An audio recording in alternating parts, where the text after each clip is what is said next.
நீங்க உருவாக்குன கடவுள் தானே, உங்க கடவுள் தானே.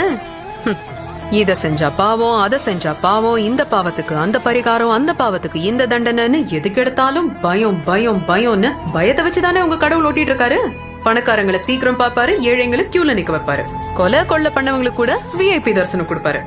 கொஞ்சம் காசு கொடுத்தா போதும், பாவத்தை ஈஸியா மன்னிச்சிருவார்ல. இதானே உங்க கடவுள். போதும், உங்கள மாதிரி ஆளுங்க கடவுளை காப்பாத்தினது போதும்.